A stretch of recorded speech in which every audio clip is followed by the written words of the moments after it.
Coucou, je suis Nathalie de Mon Expert Cosmétique. Je suis conseillère experte skincare, parfum. Voilà, j'ai très longtemps travaillé en enseigne de parfumerie et au sein des marques. Et je suis ici pour partager avec vous mon éclairage professionnel sur tant pour le parfum que pour le soin, le skincare, sur des nouveautés, que sur des piliers, que sur des produits cultes. J'avais envie de commencer par une série consacrée au parfum à la vanille.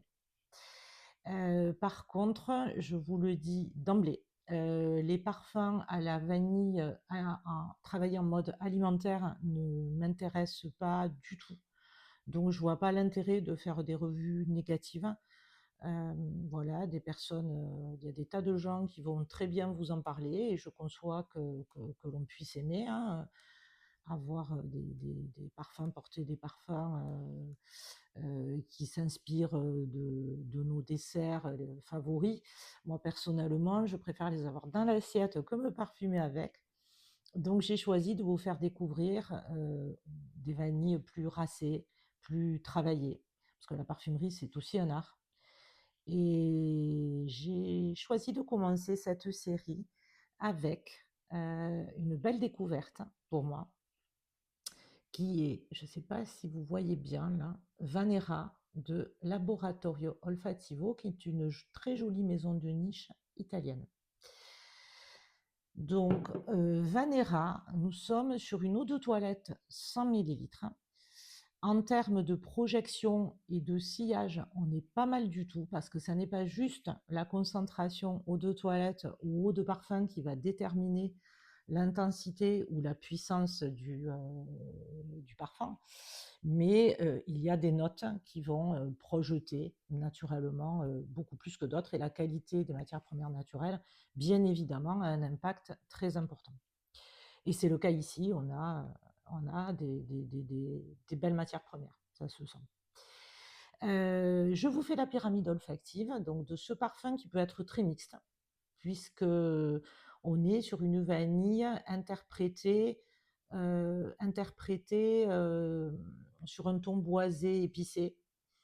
Je la vois tout aussi bien sur un homme que sur une femme, et puis ça, de toute façon, on s'en fiche, hein. Si on aime bien un parfum, on n'a pas besoin de cloisonner. Voilà, il y a des hommes qui portent des parfums à la rose et ça leur va très bien, donc faites-vous plaisir. Voilà, faites-vous vraiment plaisir, c'est pas très très important. Alors, cette vanille, en note de tête, vous allez avoir des notes aromatiques et poivrées, épicées. Donc, on part sur un peps, sur beaucoup de peps.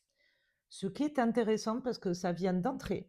C'est entremêlé à la vanille. De la vanille, on en a dès les notes de tête parce qu'elle est, je pense, très très dosée dans la composition, donc on la sent dès le départ.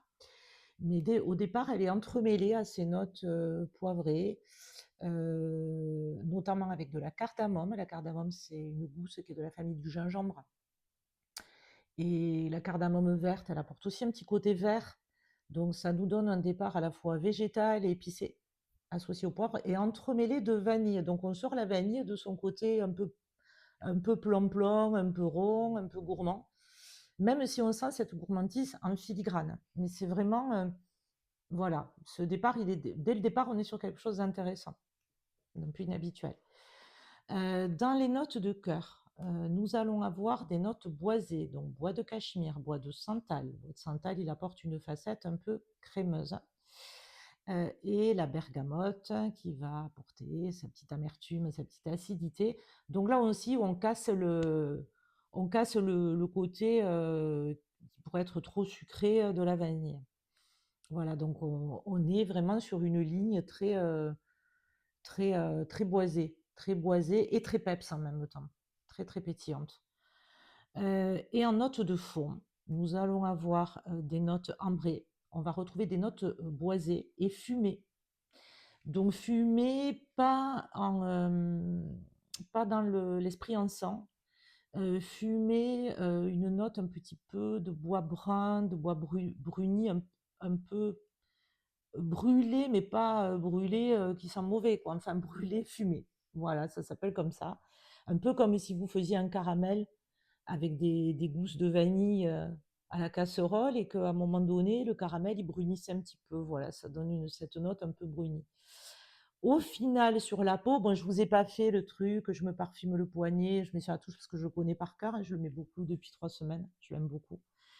On est sur quelque chose qui, à la fois linéaire et plein de facettes. Voilà, c'est-à-dire que c'est pas un parfum foisonnant qui part dans plein de sens. Enfin, il a une belle ligne directrice sur ce côté fumé, boisé, et avec cette vanille qui est omniprésente, mais qui à aucun moment n'est alimentaire. Et du coup, ça vous donne un parfum qui est très facile à porter. Voilà, au travail, parfois, on a peur d'indisposer, les collègues, les clients, je le vois tout à fait, voilà, pour un port quotidien, un parfumage quotidien sans problème. Si vous aimez les ambrés vanillés, ben, vous allez trouver votre compte aussi. Bon, la seule condition, c'est d'aimer la vanille, hein, parce que la vanille, vous l'aurez compris, du début jusqu'à la fin, vous l'avez par contre. Ça, c'est une certitude. Donc, si vous n'aimez pas la vanille, déjà, je pense que vous ne serez pas en train de m'écouter. Mais voilà, c'est une très jolie découverte, hein. Et je vous invite bah, si vous avez aimé cette vidéo, à mettre des pouces, à commenter, à partager. Et je vous réserve une seconde vidéo sur une autre vanille, je vous dis pas laquelle. Et voilà, on va pouvoir faire cette petite série. Au niveau du prix, pardon. Au niveau du prix, Vanera, donc on est dans de la niche accessible. On est dans de la niche à une centaine d'euros. À partir d'une centaine d'euros, vous pouvez avoir le 100 millilitres d'eau de toilette. Voilà, ce qui est quand même honnête, compte tenu des tarifs actuels, même en parfumerie plus grande distribution. Voilà, mais je vous dis à très vite et belle journée à vous.